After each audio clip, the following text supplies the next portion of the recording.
आप देख रहे हैं नेट्रिक न्यूज, साहस सच कहने का। गिरा लें खिड़कियों के पर्दे और बच्चों को बाहर सड़क पर न भेजें, क्योंकि एक 72 बरस का बूढ़ा आदमी अपनी कांपती कमज़ोर आवाज़ में सड़कों पर सच बोलता हुआ निकल पड़ा है।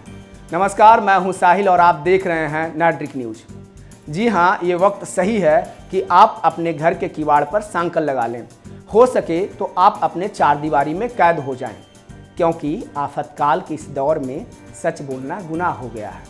दरअसल 1975 में धर्मवीर भारती ने कविता लिखी थी, लेकिन आज के इस दौर में एकदम प्रासंगिक है। ताज़ा मामला कांग्रेस के विवादित नेता संजय निरुपम के बयान का है, जहां महाराष्ट्र सरकार के उस फैसले पर बोलते हुए उन्होंने कहा कि स्कूली बच्चों को पीएम पर बनी हुई फिल्म दिखाना एकदम गैर वाजिब है। और संजय निरुपम के शब्दों में कहें तो एक अनपढ़ शख्सियत यानी कि नरेंद्र मोदी के बारे में बच्चों को फिल्म दिखाना ठीक नहीं है। खैर, आपने सोचा होगा कि ये संजय निरुपम कैसा आदमी है जो अनाप शनाप बकता रहता है और पीएम के बारे में ऐसी बातें कैसे कर सकता है। लेकिन क्या पीएम मोदी पर ऐसी टिप्पणी नई है या फिर लगातार सवाल उठते रहते हैं? क्या पीएम के बारे में पूरे देशवासियों को जानने का हक है? क्या पीएम का पूरा जीवन सार्वजनिक नहीं होना चाहिए? और अगर लोग सच बोलने की कोशिश करते हैं तो उन्हें घर पर नज़रबंद कर दिया जाता है, उनके खिलाफ मुकदमे दर्ज कर दिए जाते हैं। ऐसे में आपको नहीं लगता कि धर्मवीर भारती की पहली लाइन एकदम प्रासंगिक है कि आप अपने घरों में कैद हो जाएं? और एक बात, हमारा काम पत्रकारिता का है, हम बेखौफ करते रहेंगे, चाहे सरकारें किसकी भी हो। लेकिन मोदी जी के झूठ और जुमले पर बात करना और बताना राष्ट्र के साथ बेईमानी नहीं है, क्योंकि मोदी जी राष्ट्र नहीं हैं। खैर, जो विवाद चल पड़ा है, हम उस पर बात करेंगे कि मोदी जी की शिक्षा दीक्षा पर कितने सवाल हैं और खुद मोदी जी क्या कहते हैं।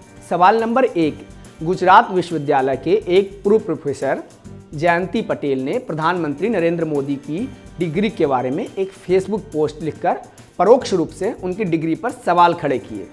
उन्होंने लिखा था कि गुजरात विश्वविद्यालय के कुलपति ने जिन विषयों का नाम लिया था वे उस समय एमए पार्ट 2 में नहीं थे। हालांकि पटेल ने बाद में इस कथित फेसबुक पोस्ट को डिलीट कर दिया। सवाल नंबर 2, प्रधानमंत्री की डिग्री पर सवाल उठने के बाद गुजरात विश्वविद्यालय के कुलपति द्वारा पीएम के एमए के विषयों के नाम बताए गए थे। इसी पर प्रकाशित एक रिपोर्ट का जिक्र करते हुए जयंती पटेल ने ये पोस्ट लिखा था। सवाल नंबर 3, आउटलुक की खबर के अनुसार जयंती पटेल ने लिखा था, इन पेपरों के नाम में कुछ सही नहीं है। जहां तक मेरी जानकारी है, उस समय एमए के दूसरे साल में इन नामों का कोई पेपर नहीं हुआ करता था। मैं वहीं राजनीति विज्ञान विभाग में था। मैंने वहां 1969 से जून 1993 तक पढ़ाया है।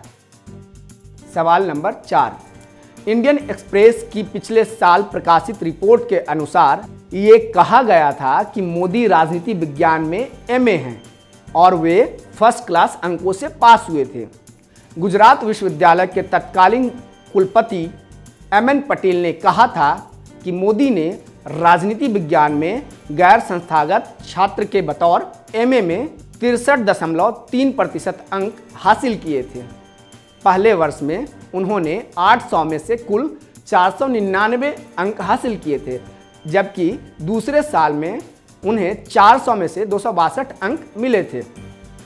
सवाल नंबर 5, डिग्री की मार्कशीट मांगने पर एमएन पटेल ने तब इसे देने से मना करते हुए कहा था कि हम किसी भी छात्र की डिग्री या मार्कशीट किसी भी मीडिया या तीसरे व्यक्ति को नहीं दे सकते। विश्वविद्यालय 30 वर्ष पुराना कोई भी दस्तावेज देने के लिए बाध्य नहीं है। मुझे सूचना विभाग या पीएमओ से किसी भी तरह का निर्देश नहीं मिला है, और अगर वहां से कोई भी निर्देश दिया जाएगा तभी मार्कशीट मीडिया से साझा किया जाएगा। बहरहाल, सवालों के आईने में राजा बिना कपड़ों का है, और ये बात कहने पर शायद किसी के साथ कुछ भी अनहोनी हो सकती है, लेकिन सवाल शेष हैं। हम आफतकाल में दिए जलाने निकल चुके हैं। तानाशाही के इस तूफान में हमारे हौसले को सलाम कीजिए, क्योंकि जिन्हें काम जवाबदेही का मिला था उन्होंने अपना ज़मीर धन कुबेरों के यहाँ गिरवी रख दिया। हमारी पूरी लड़ाई बराबरी और समानता को लेकर है और एक पत्रकार होते हुए उसकी गरिमा और तपन को हम समझते हैं। फिर मिलते हैं एक ऐसे ही खबर के साथ, तब तक के लिए मुझे इजाज़त दीजिए। नेट्रिक न्यूज़ को लाइक कीजिए, कमेंट कीजिए, शेयर कीजिए, सब्सक्राइब कीजिए। नमस्कार। हमारे साथ जुड़े रहने के लिए हमारे YouTube चैनल को सब्सक्राइब करें, साथ ही बेल आइकन को दबाएं। नेट्रिक न्यूज़ की खबरें सबसे पहले देखने के लिए।